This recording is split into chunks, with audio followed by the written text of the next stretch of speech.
নমস্কার সকল প্রিয় ছাত্রছাত্রী। আমি আজকে তোমাদের সামনে আলোচনা করব নদী নিয়ে। হ্যাঁ, ক্লাস 10-এ তোমাদের রয়েছে যে প্রথমে বহির্জাত প্রক্রিয়াগুলো বা বহির্জাত প্রক্রিয়ার যে মাধ্যমগুলো আছে নদী, বায়ু, হিমবাহ। হ্যাঁ, স্পেশালি তিনটা নিয়েই আলোচনা হবে। তো নদী নিয়ে একটু আলোচনা করি।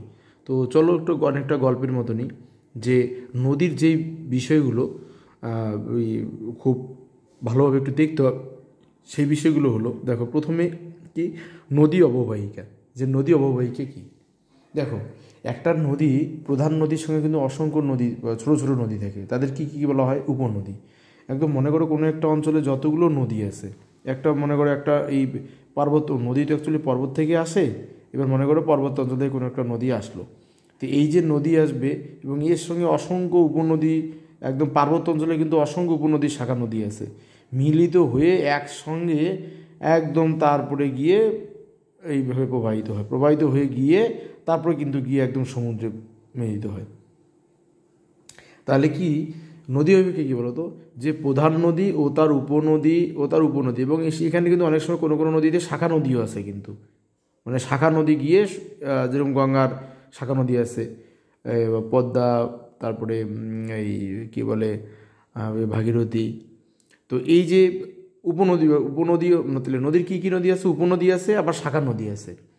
তাহলে দেখো প্রধান নদী, কোনো একটি নদী ও তার উপনদী এবং তার শাখা নদী সহ একটা নির্দিষ্ট অঞ্চলের উপর দিয়ে কিন্তু প্রবাহিত হয়। তো যে অঞ্চলের উপর দিয়ে প্রধান নদী ও তার উপনদী ও শাখা নদী প্রবাহিত হয় সেই অঞ্চলটা কি বলা হয় বলো তো? নদী অববাহিকা। তাহলে প্রধান নদী ও তার উপনদী, শাখা নদী মিলিতভাবে যে অঞ্চলের উপর দিয়ে প্রবাহিত হয় সেই পুরো অঞ্চলটাকে কি বলা হয় বলো? নদী অববাহিকা। এটা হলো নদী হবে। তাহলে গঙ্গা নদী এরকম অববাহিকা আছে, তিস্তা নদীর অববাহিকা আছে, হ্যাঁ, সব মহানন্দার অববাহিকা আছে, প্রত্যেকটা নদীর অববাহিকা আছে। কোথা থেকে? একদম পার্বত্য অঞ্চল, মানে উৎস থেকে একদম মোহনা পর্যন্ত। উৎস থেকে মোহনা পর্যন্ত প্রধান নদী ও তার উপনদী, শাখা নদী, উপনদী, যাই বলো না কেন, সব একসঙ্গে যে অঞ্চলের উপর দিয়ে প্রবাহিত হয় সেই পুরো অঞ্চলটাকে একসঙ্গে বলে নদী অববাহিকা। তাহলে নদী অববাহিকা কাকে বলে নিজের মতো করে কিন্তু তোমরা লিখতে পারবে। এরপরে যেটা আসে সেটা কি বলো তো? ধারণ অববাহিকা। ধারণ অববাহিকা, অববাহিকা। তো অনেক সমস্যা। ধারণ অববাহিকা কি? দেখো এটা নদী অববাহিকা, এটা আবার ধারণ অববাহিকা। ধারণ অববাহিকা কি বলো তো? ধারণ অববাহিকা একমাত্র পার্বত্য অঞ্চলের মধ্যে সীমাবদ্ধ। নদী কোথা থেকে উৎপন্ন হয়? পার্বত্য অঞ্চল থেকে উৎপন্ন হয় নদী। তো পার্বত্য অঞ্চলে উপনদী এবং তার যে প্রধান নদী, উপনদী ও তার প্রধান নদীর অববাহিকাকে কী বলা হয় বলো তো? ধারণ অববাহিকা।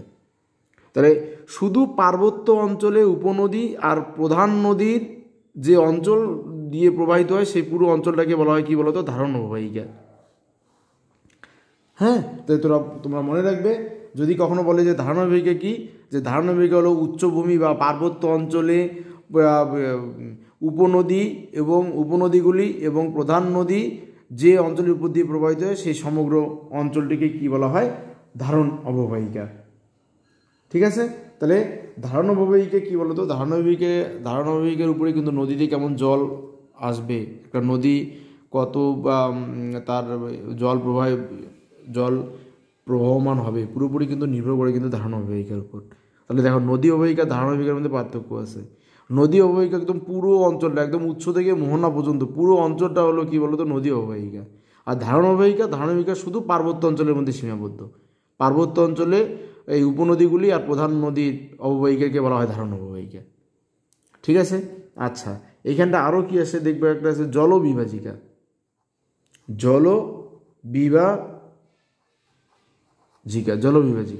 জলবিভাজিকা কি? এটা কিন্তু আসে। দেখো জলবিভাজিকা হলো কি, যে কোনো একটা অনেক সময় কি দুটি নদী অববাহিকা, হ্যাঁ, এটা একটা মনে করো নদী, এখানে একটা নদী, হ্যাঁ, দুটি নদী অববাহিকা অনেক সময় কি হয়, এরকম একটা মাঝখানে মনে করো কোনো উঁচু পর্বত আছে বা উচ্চভূমি আছে। যখন কোনো দুটি নদী অববাহিকা একটি উচ্চভূমি দ্বারা বিচ্ছিন্ন হয়ে যায় বা বিচ্ছিন্ন থাকে, তখন এই উচ্চভূমিটাকে বলা হয় কি বলো তো? জলবিভাজিকা। তাহলে তোমরা সুন্দরভাবে কি বলবে, যে উচ্চভূমি বা পর্বত বা পাহাড় যখন পাশাপাশি দুটি হতে পারে বা তার বেশি নদী অববাহিকা হতে পারে, যখন পরস্পর থেকে আলাদা করে রাখে তখন সেই উচ্চভূমিকে বলা হয় কি জলবিভাজিকা। তাহলে জলবিভাজিকা কী করে, দুটি নদী উপত্যকাকে দুটি নদী অববাহিকাকে আলাদা করে রাখে কে, এই। তাহলে দুটি নদী অববাহিকার মধ্যবর্তী উচ্চভূমিকেও বলা হয় জলবিভাজিকা। মানে তোমরা যে কোনোভাবেই বলতে পারো যে দুটি নদী অববাহিকা যে উচ্চভূমি দ্বারা আলাদা থাকে সেই উচ্চভূমিকে বলা হয় জলবিভাজিকা। বা অনেক সময় তোমরা বলতে পারো যে দুটি নদী অববাহিকার মধ্যবর্তী উচ্চভূমিকে বলা হয় জলবিভাজিকা। যেমন খুশি তেমনভাবে তোমরা লিখতে পারো।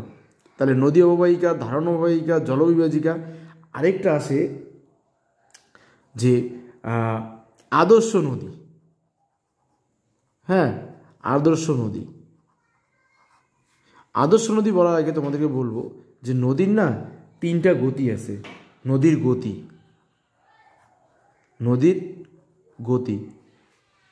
একটা নদীর না তিনটা গতি। কি কি? উচ্চ গতি, মধ্যগতি আর নিম্নগতি। উচ্চ গতি মানে পার্বত্য অঞ্চলে, তারপরে মধ্যগতি মিডিলটা, তারপর লাস্টেরটা হলো নিম্নগতি। এই মনে করো পুরোটা নদী, এটা পার্বত্য অঞ্চল, তো এটা পার্বত্য গতি বা উচ্চ গতি, তারপরটা হলো মধ্যগতি, তারপর হলো নিম্নগতি। এই তিনটা গতি, এই তিন জায়গায় কিন্তু এই নদী একদম উৎস থেকে মোহনা পর্যন্ত কিন্তু অনেক ধরনের ভূমিরূপ তৈরি করে। আমি পরে এটা আলোচনা করব যে উচ্চ গতিতে কতগুলো ভূমিরূপ তৈরি করে, মানে পার্বত্য প্রবাহে। উচ্চ গতি মানে কিন্তু পার্বত্য প্রবাহ। কেন পার্বত্য প্রবাহ? যেহেতু পর্বতের উপর দিয়ে প্রবাহিত হয়, তাই এটা পার্বত্য প্রবাহ বা উচ্চ গতি। যেমনভাবে এই কোনো একটা বলতে পারে যে পার্বত্য প্রবাহ বা উচ্চ গতি একই কিন্তু।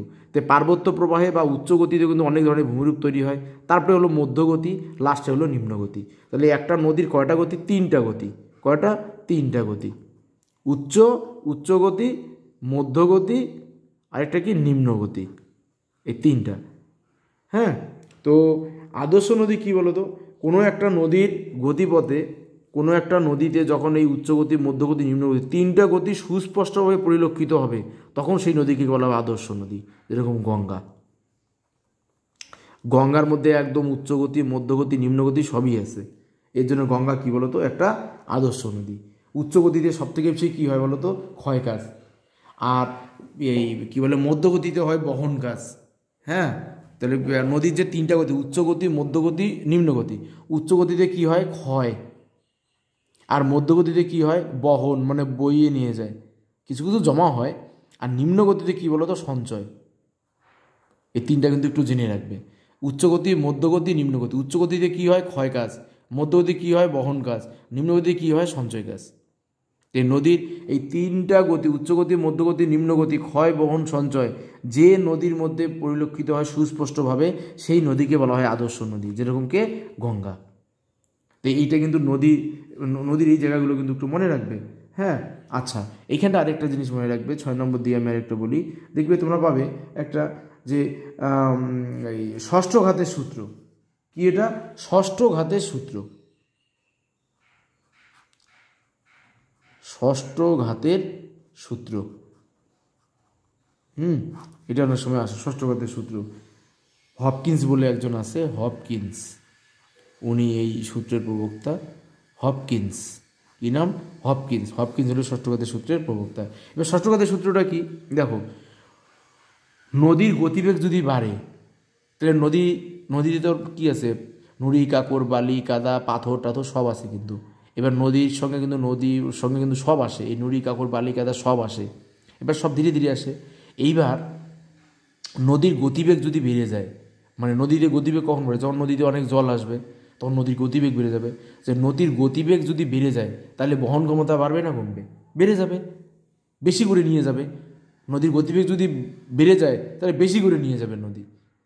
হ্যাঁ, তো এইটাকেই একটা ক্যালকুলেশন করেছে হপকিন্স। সেটা কি? উনি বলেছে নদীর গতিবেগ যদি দ্বিগুণ হয়, নদীর যা গতিবেগ তার থেকে যদি দ্বিগুণ হয়, নদীর গতিবেগ যদি দ্বিগুণ হয় তাহলে বহন ক্ষমতা 64 গুণ বৃদ্ধি পায়। তো বহন ক্ষমতা কত? 64 গুণ বৃদ্ধি পায়।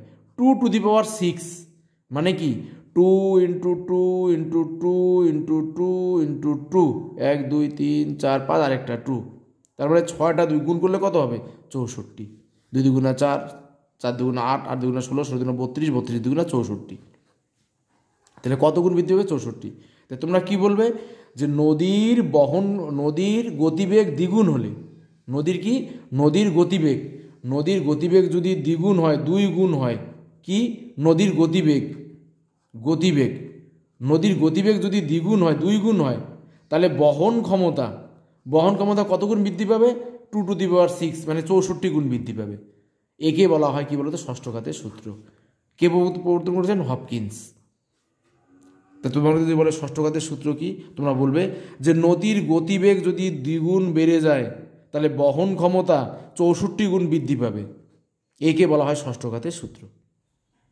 মানে এই নদীর প্রথমের এই কয়েকটা অংশ কিন্তু একটু ভালো করে পড়বে। আমি এর পরের ক্লাসে আমি তোমাদের যেটা পড়াবো সেটা আমি লিখে দিচ্ছি। আমি এখনই এটা পড়াবো তোমাদের, যে সেটা কি বলো তো, যে নদীর ক্ষয়কাজের ফলে গঠিত ভূমিরূপ, বা নদীর পার্বত্য প্রবাহে বা উচ্চ গতিতে, যেটা বললাম উচ্চ গতিতে বা পার্বত্য প্রবাহে নদীর কী কাজ হয়? ক্ষয়কাজ। তাহলে উচ্চ গতিতে বা পার্বত্য প্রবাহে নদীর ক্ষয়কাজের ফলে গঠিত ভূমিরূপগুলো কী কী আলোচনা করব আমি এখনই। ঠিক আছে? তো চলো এইটা দেখো, আমি নেক্সট ক্লাসে এটা আলোচনা করব।